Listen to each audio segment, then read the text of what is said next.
welcome to the Geriatric Millennials. This is Jamie. And this is Beth. And we're two oldish, youngish ladies talking about Barbie. The Barbie movie. The Barbie movie. Yeah. Which we went and saw together. We did not a field trip, a road trip, adventure, a fact-finding mission. Yes.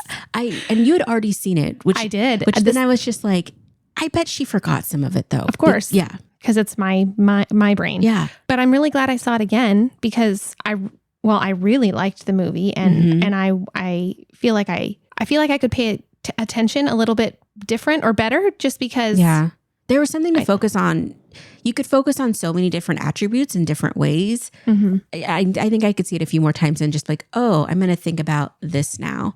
Yeah. I'm going to think about that. And I know a lot of people have already seen it already and people have been talking it ad nauseum like on places, but guess what? We haven't talked about it yet. We haven't. And so this is your warning, spoiler warning. Yeah. There will be spoilers in this conversation. So if you haven't seen it yet, there's a heads up. Yeah. So I need to say a first spoiler alert that I have anxiety that I didn't even realize I have because so Jamie and I are weaning at the movie theater and I left work. I go to the theater and Jamie's like, I'm on my way and more people are coming and I feel the anxiety rising because we didn't have our tickets yet, which I'm very glad I didn't buy tickets because we had some tag-alongs show up. Yes, we did.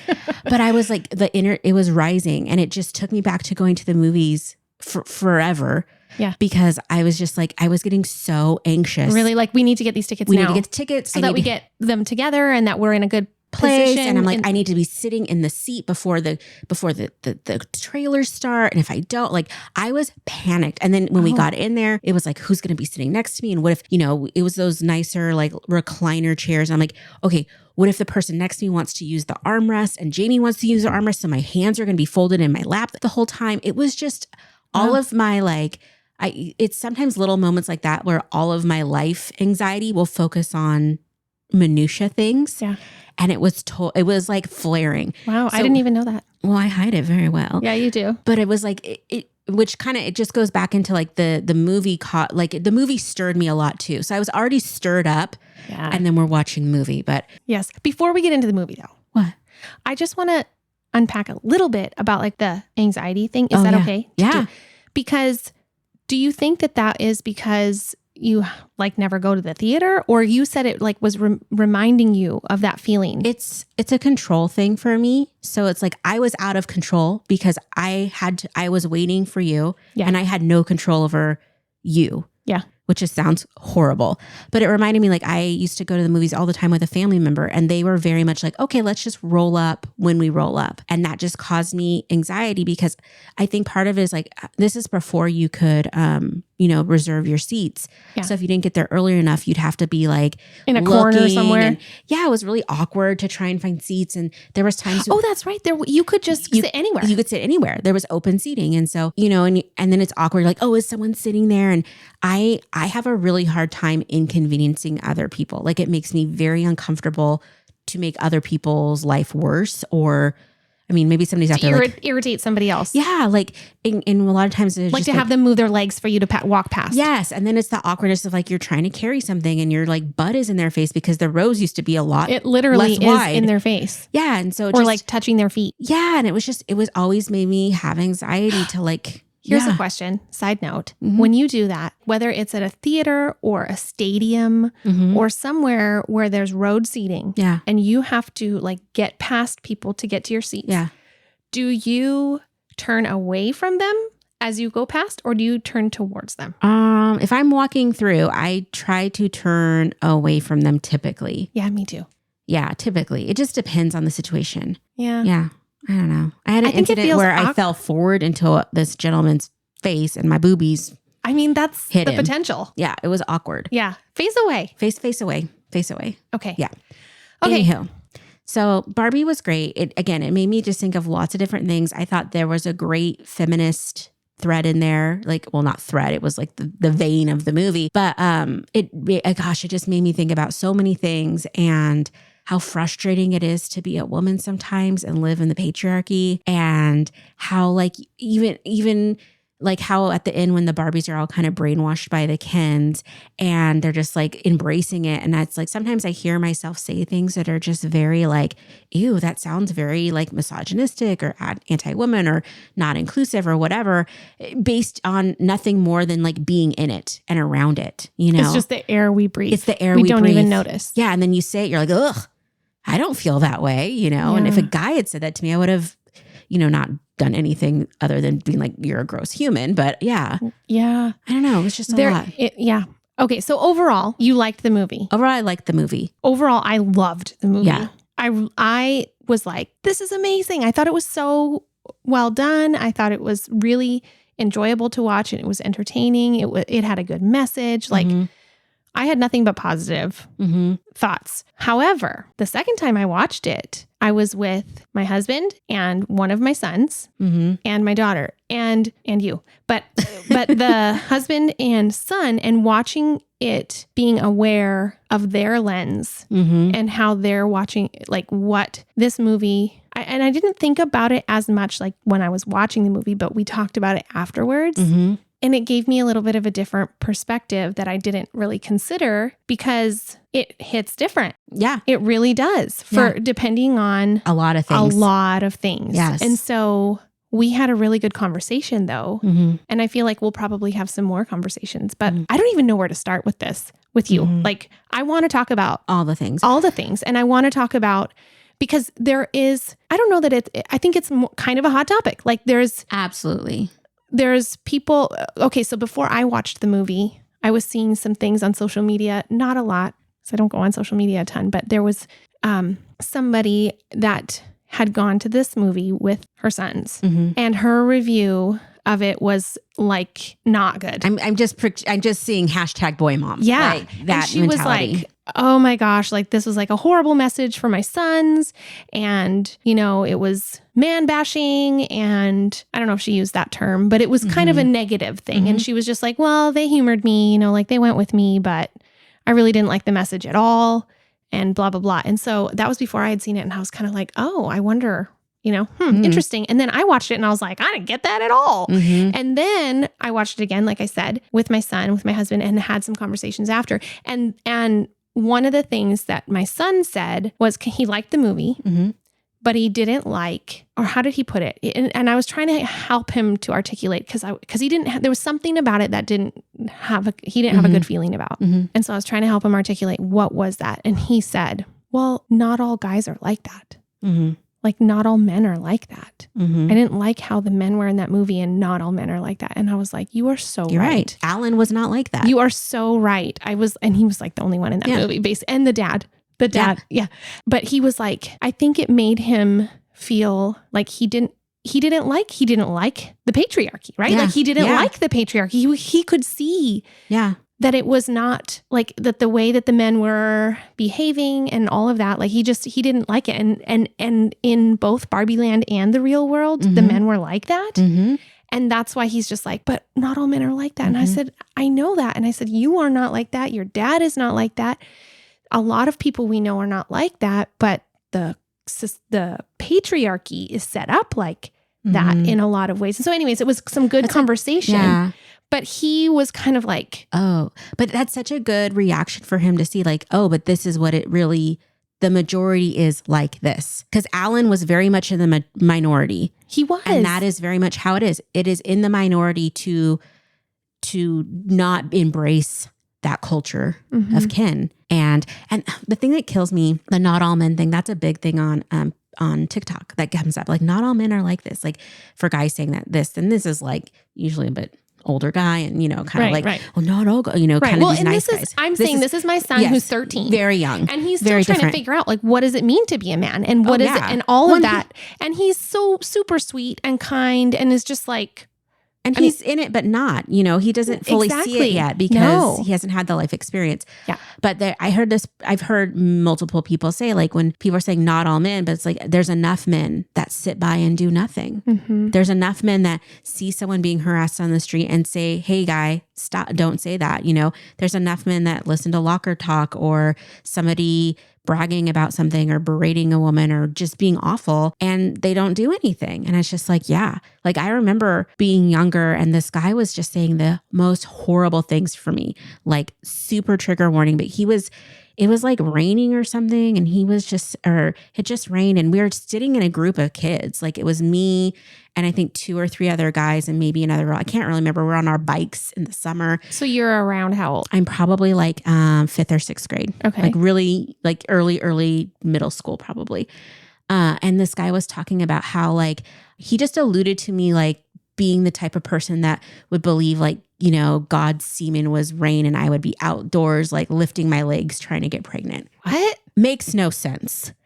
But he said that in front of all these kids. Like, what the heck? That's like something I would do or something. I don't even know where it came from, which is... But it stuck with you all these years. It stuck with me because it was humiliating to have somebody saying that like I would be doing something like that. It was disgusting and I didn't fully understand it, but I knew it was wrong. I don't understand it either. But it's kind of like when Barbie was going into the world and all of a sudden everybody was looking at her differently. Yeah. And she's like, I don't know what this feeling is, but I do not like it and I don't feel safe. Yeah. And that was one of the first times I felt like I didn't feel safe because I think in that same conversation it got brought up like raping like me.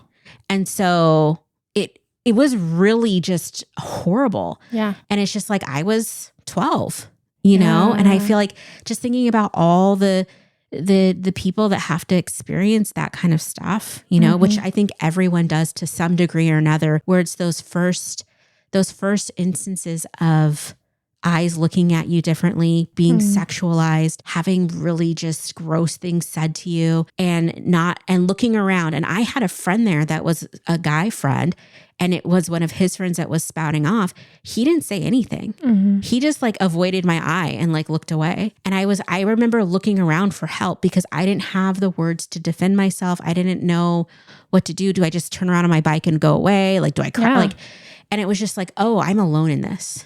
Yeah, I'm alone in this. Yeah. You know, I think that happens for a lot of women. We feel alone in it. And like, especially like when they're talking about America Ferrera's, the real life woman, the mom, when she gave her first big speech, and everybody's like so taken and it changes all the Barbies and blah, blah, blah. You know, I think that was really empowering and beautiful. And she said things that I think we've all thought, but it was very like, gosh, I feel alone in this most days. It's not most days that I get to like hang out with my girlfriends and feel safe, you know? And it's like, I don't know about you, but every time I go out into the world, into a new experience or a new place or whatever, there's an element of like underlying fear, you know? And it was just awful. It's an awful way to be. Yeah. Thanks, Barbie movie. But I'm glad that you had conversations because unlike you, that hashtag boy mom, I think that it does a great disservice to not teach all of our youth to question and like look at the system and look how you benefit or not. And I obviously have another level to this because I'm Black. Absolutely. And it's very hard when people are just like, that's not my experience, so it must not be yours. Right. And I think that this movie shows that like, yeah, you know, I could imagine like being a guy and watching this like, hey, that's kind of like whatever. But at the same time being like, oh shoot, like, yeah, I never thought about like how a woman might feel doing X, Y, and Z. Right. Yeah. Well, anyway. and in our conversation, like my husband was talking about how the movie's not about men. It's about patriarchy, yes, the system and power. And like, that's the problem, not the men. No, because the men are hindered by patriarchy too. Absolutely. Like, it's awful. And then he also said that he felt bad for Ken. And he was talking about how the roles are kind of reversed in this movie in terms of like Ken's character is how so many women characters are portrayed in movies. Accessories, yeah. The accessory, like he's waiting for Barbie to look at him. Like his day depends on Barbie's attention. And also he doesn't know who he is without her. And then at the end of the movie, when he's just like, the happy ending is like, oh, well, Barbie gets Ken, right? And then she's like, no, like that's not the end. But in so many movies, oh yeah, that's the end, right? The end is the female gets the male's love or whatever. Yes. And it's like, anyway, so I liked that kind of represented the flip side with the gender role, which you don't even necessarily notice in all these other movies that you watch, and you're just like, oh, wait a second. Like, why doesn't it hit the same? Because we're so used to it. We're so used to seeing that role. Have you ever heard of the Bechdel test? Yes. Yes. It's that. Yep. And it's like if anybody doesn't know, it's basically this test where you look at like a TV show or a movie, and basically to pass the test, it's like a measure of like representation of women in media and whatnot. And there has to be at least 2 women who talk to each other with names. They have to be named in a movie about something other than a man. Mm-hmm. And it's just like, it's amazing how many movies do not pass that test. Yeah. And I heard this other person talking. I really liked it because they were saying like, oh, Barbie movie's so big. Like Mattel's going to make all of their brands into movies like this, and hopefully it pops, And somebody's like, it's because it's a movie about women. Make movies about women, or more movies about women. There are some out there that are wonderful and all the things. But to be the central focus of a story is pretty nice. Yeah. Ugh. Yeah. And to have the male character be, not that that's a good role, but it feels like finally, they're going to, like, that's how women are portrayed so often. Yeah. Is that character of Ken. My role is Beach. Yeah. My role is cute girlfriend or whatever, it's just like, anyway. Oh my gosh. It was a lot. Sometimes I feel like it's really hard to talk about feminism with some of my friends and coworkers and people around me, because everybody interprets feminism so differently sometimes. Mm-hmm. And I really liked some of the ideas that they were talking about, just to even like get nuggets in people's heads. But it's just really hard. Like I know some people, and I have had friends that act like feminists and they are not. Mm-hmm. And they do things and they say things that are so misogynistic, and they just lift up men without even knowing it. And it's so painful to see somebody that's like so dug in, like, I believe in rights and blah, blah, blah. And, women, blah, blah, blah. And all this stuff to like lift women up, quote unquote. But as soon as you talk to them on another level, it's like you say things constantly to undermine women, to diminish women. Like it's the grossest thing. Mm-hmm. And I just love that takeaway that Barbie is everybody. Like Barbie is everything. Mm-hmm. And I don't know. I just really liked that. I liked it too. So one of my favorite parts in the movie was when Barbie's sitting on the bench with the elderly lady. Oh, yeah. And she's just observing her and looking at her. And then Barbie's like, you're so beautiful. Mm-hmm.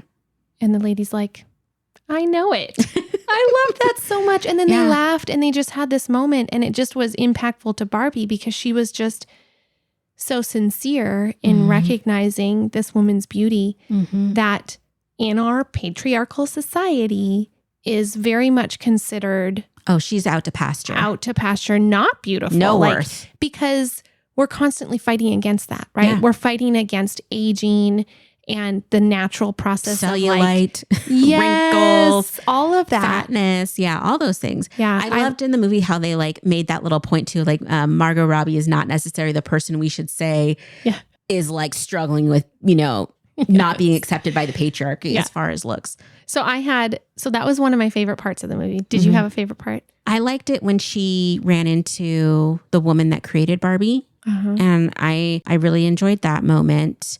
A lot. That was probably one of my favorites. And just the talk they had about like what you can be, and just like the advice she gave her towards the end of the movie. I was like, oh, this is really special. I had to like try to not cry when I was in it because I started feeling emotional. Me too. So you mean when she's running away and she finds her in the office, and then you're also talking about the very end of the movie where that was super powerful. Super powerful. Because at the end of the movie, she's like, I don't know who I am. I don't know what to be. She has to like face humanity and what it means to be human, which is this massive mixture of joy and sorrow at the same time. Mm-hmm.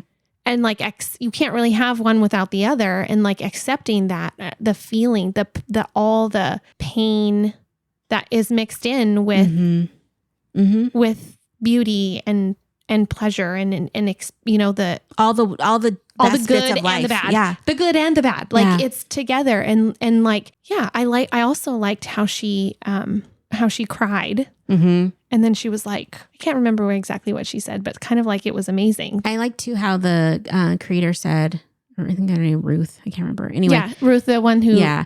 How she said life is all change.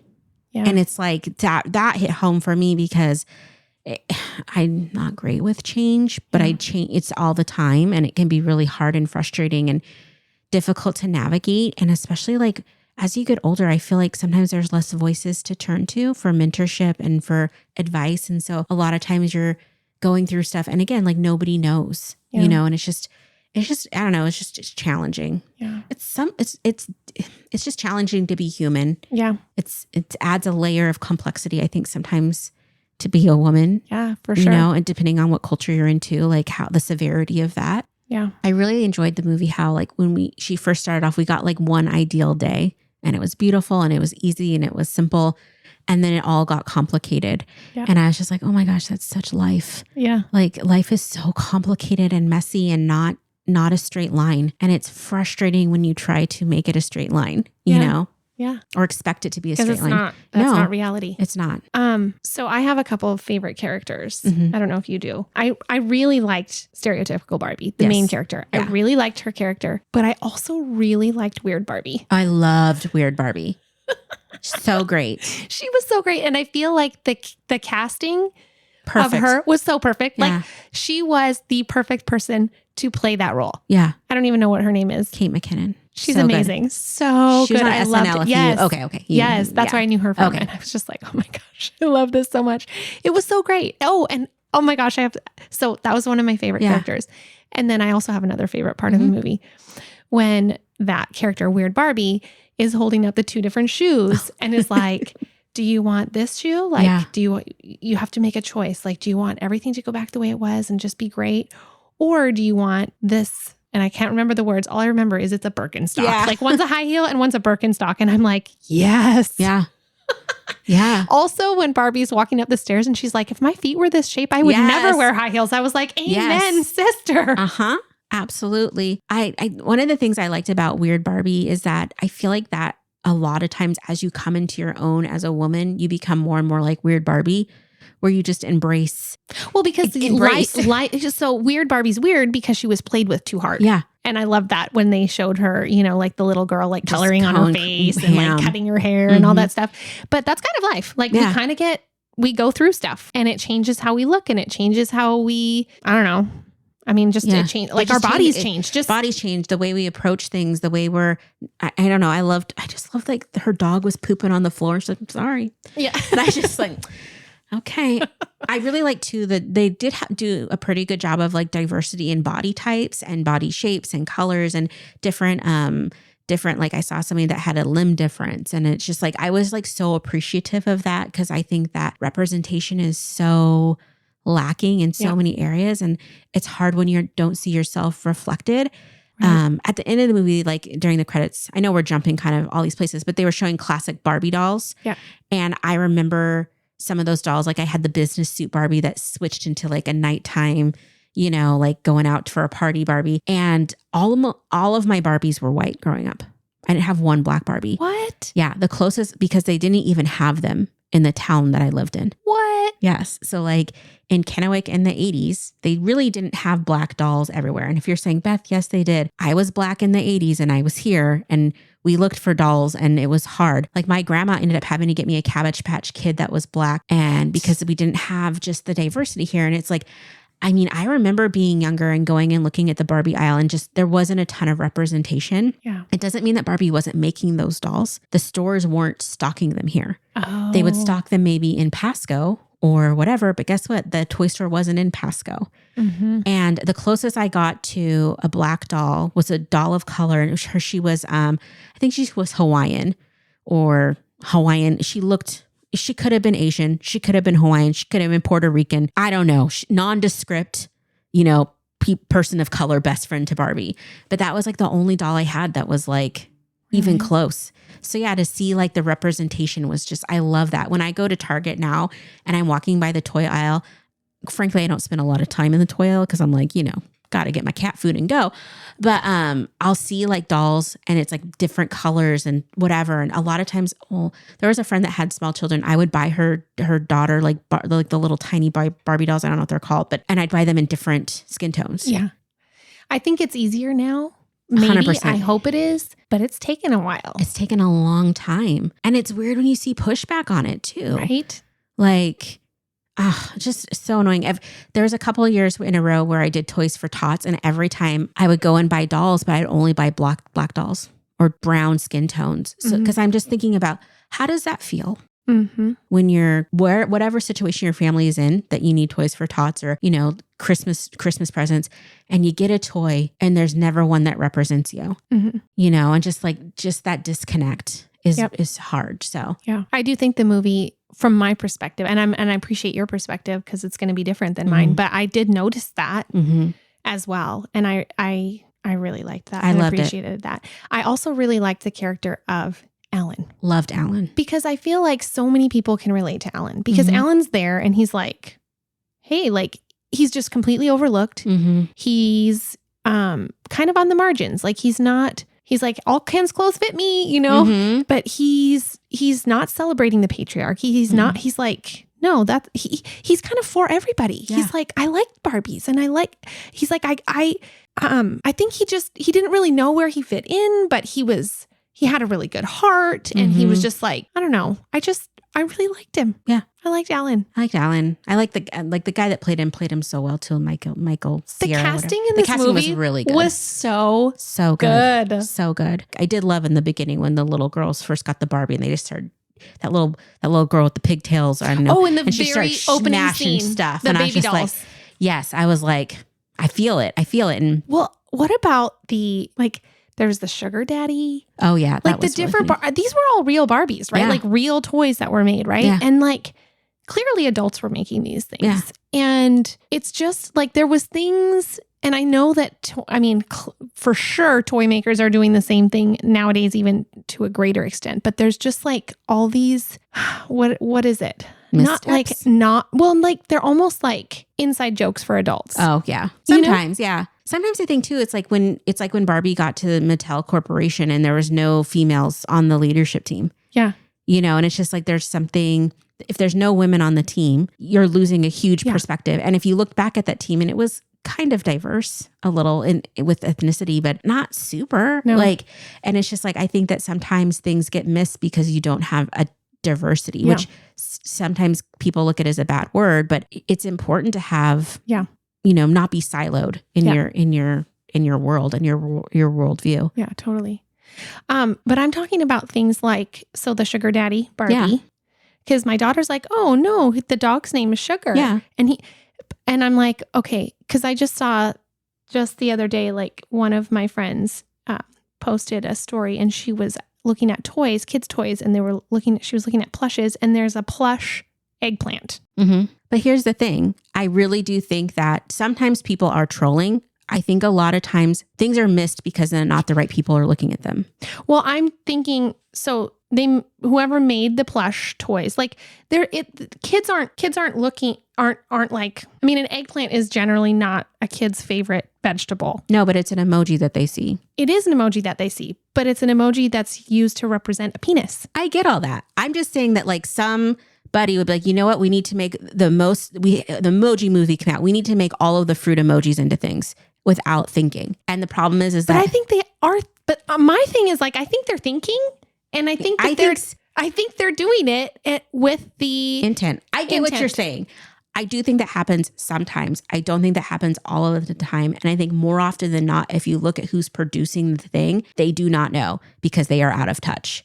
With like, they're out of touch of what's happening in the current generation on like slang and culture and stuff. And so they put something out and they're like, oh, this will be cool. Or the kids are using this and not realizing like, oh, that has a different meaning, that kind of thing. But I do think there are companies that troll and people that do put stuff out that are very much like, it is for an adult's gaze. I mean, I would say like this Barbie movie, it's not inappropriate for kids, but it definitely isn't made for kids. No, it's not. And I almost didn't take my daughter to it the first time. I really debated whether I was going to take her or not because I knew it wasn't a kid's movie. And she was begging to go. She really, really, really wanted to go. And I decided to take her with the idea that whatever it was going to be, whatever was going to come out of that, I wanted to talk about it with her. because I knew that it wasn't a kid's movie, you know, and rather than just being like, no, you can't watch it. No, you're not allowed to see this. I didn't want to do that either because I didn't think it was going to be like scarring or traumatizing, but it is, you're right. It's not made for kids, but I will say my daughter loved it and she really enjoyed the movie. And we've had good conversations about it. And I feel like we, you know, as she gets older and, you know, some of those conversations can be on another level too, because a lot of the stuff was just, it goes over your head. Goes over her head. She's not even aware. Which I think is great storytelling when you can make a movie that can be seen by many audiences at different ages and it hits differently depending on, you know, the age you're at that you see it or rewatch it. So I had a friend that posted something on social media that it was this person's 5 things that this person noticed about Barbie, the Barbie movie. And I really liked this person's opinion take. So, okay, so this is a male and he is saying that it seems that everything that could possibly be said about the Barbie movie has been said. I recently saw it and decided to share 5 things I learned from it. So number 1, it's not all about me. And he says there were some men who were not happy because they felt the Barbie movie cast a bad light on them. He said, I personally didn't feel this way, but everyone has a right to feel what they feel. In my view, the movie was about Barbie and by extension, the struggles and hardships around what it really means to be a woman outside the confusing, contradictory, and unrealistic expectations of society, particularly male culture. I thought that was really well said. And then number 2, it is all about me. And he said, I couldn't watch the Barbie movie as a casual observer. It forced me to own the ways I have been complicit in perpetuating harmful patriarchy. And I'm like, thank you for recognizing. Absolutely. Love that. And this is, and I need to give this person credit because I'm like basically quoting them. But he says, for example, here are at least several ways religion corrupted my view of women. Oh gosh, we're gonna have to do a whole topic on that because there's a whole big long list. I won't read them all. But women brought sin and death into the world. These are the things that religion, the corrupt view of women was that he was influenced. Okay, so because all these things are not true. Okay, so women brought sin and death into the world. Women are to blame for the fall of the human race. Women are inferior to men. Women were intended to be subservient to men. Women are not capable of exercising authority and leadership. Women are responsible for the sexual temptations and transgressions of men. Like, okay, so and I mean, there's just like a whole bunch. Skimming the surface. Yeah, and he goes on to say more things. Okay, then he talks about Alan, and he's like, there's been a lot of discussion about who Alan was meant to represent. The Alan doll was named after the son-in-law of Mattel co-founder Ruth Handler. The first Alan doll was released in 1964. He was marketed as Ken's friend. In the Barbie movie, who Alan represented to me is someone who doesn't fit in. And that's kind of how I felt too. Someone who no one takes the time to really get to know. Someone who doesn't feel like they belong. Yeah. Because at the end of the day, even Weird Barbie was still seen. And he was very often looked over. Yep. Number 4, it's not easy being Ken. In my view, the Barbie film also depicted how difficult it is to be a Ken. Some of the key questions for men I got from the movie are, what does being a man mean once the traditional patriarchal scripts are torn apart? What would it mean as men to heal our broken mindsets, attitudes, beliefs, and relationships with women? What would it mean to not be threatened by women or competing against women, but to see women as our allies and cultivate mutually empowering relationships? I'm like, who is this person? I like all these things. Where or what is our true source of worth and identity as men? What would it mean to grieve and heal from the confusion, hurt, dysfunction, and loss of how we once did manhood and masculinity? These good questions. They are. And I think it's important that men do the work. You know what I mean? Yeah. And this is the last thing he says, take my hands, close your eyes, now feel. And that was at the end of the movie. Said, And then he just kind of goes into detail about that. There was Barbie wanting to give up all the scripts and the pressures to be perfect, all the denials, pretense, inauthenticities, filters, and fake smiles of her made-up Barbie world. She asked Ruth what she needed to do to say goodbye to Barbie world. And she was told to close her eyes and to feel it all, to feel what it really meant to be human. And then he goes on to talk about just like what I mentioned, like the sorrows and the joys and all of that mixture that it is. And then he ends this by saying, maybe what I learned most from the Barbie movie is the need to say yes to being human and live and the lived human experience, all of it. How to say yes to the joys and sorrows of your own life and saying yes to the process of healing and becoming more whole inside. Mm-hmm. Maybe it's also men and women saying yes to each other. Yes, I'm sorry if I hurt you. Yes, I want to start over and learn what it means to truly accept, love, and be there for each other. And I'm like, oh. Mm-hmm. I mean, some good points. Mm-hmm. I will say that, to bring it back to women, I think the onus is on men to stop it. Mm-hmm. You know what I mean? Like to do the work, to go to therapy, to recognize, like this guy's eyes were opened a little bit, but to continue on that journey and not just be like, I watched the movie, I said the things, I feel a little bit better, and now I'm going to continue being okay with systems that are in place. Right. And not using the power and authority in places that I do have sway to do something about it. Mm-hmm. And I think the big thing too is like educating themselves. You know, it's reminiscent to me of sometimes of how like as a Black person, sometimes it can feel that people that are like trying not to be racist, to be anti-racist, instead of like doing the legwork themselves, want to come to you. They're like, teach me. Tell me what I need to do. Tell me what I need to do not to be racist or whatever. And it's the same thing, I think, in the patriarchy. It's like the onus is not on women to change. It's on men to change, you know, and for us, and this is just my feelings. Like I could be an idiot. I don't know. You're not an idiot. Some days. But it's just, I think that's the big thing is like for us as women to continue to heal as women, you know, which is really good for us to look at like, how is the patriarchy like embedded in me and where do I need to like get it out? It's like a deep dive into like, you know, those pore cleaning videos. Yeah. It's like that. It's like having to get in there. I don't think I've ever actually watched a pore cleaning video, but I have seen advertisements of like pore strips where they're like being pulled off the skin and then you just see all the big long things coming out of all the pores. That's what I thought when you said that. I will send you a TikTok that will change your world. Please don't. It is very oddly satisfying to just see the purge of the pore. I don't want to see that. But I do. I think I think that movies like this and conversations like this are a good opportunity. Like, okay, where are the rough spots in my life where I am just letting these ideals that I don't agree with sit inside me and influence me and affect how I see and impact how I see others around me and see the situations around me. Well, and I hope that this movie is a tool for encouraging that to happen. Yes. And I think it is in a lot of ways if people want it to be. Yep. If people are in that place where they are open. Yeah. If they watch the movie and they don't just immediately get defensive. That's what I say. If you feel defensive, you need to lean into that and be like, why do I feel defensive about this? And what is it? That's why when I was having that conversation with my son and he had feelings that were negative, I wanted to be like, but what is it about that? Mm-hmm. Like, let's talk about what that feeling is and why it's there and where is it coming from. And now that I'm having this conversation with you, I'm like, yeah, I really didn't go that deep. Like we need to have more conversations. But I was trying. It's a jump off. And for him, it was also like, I mean, it's hard to articulate that. Yes, it's hard for our adults to articulate that, let alone, you know, when you're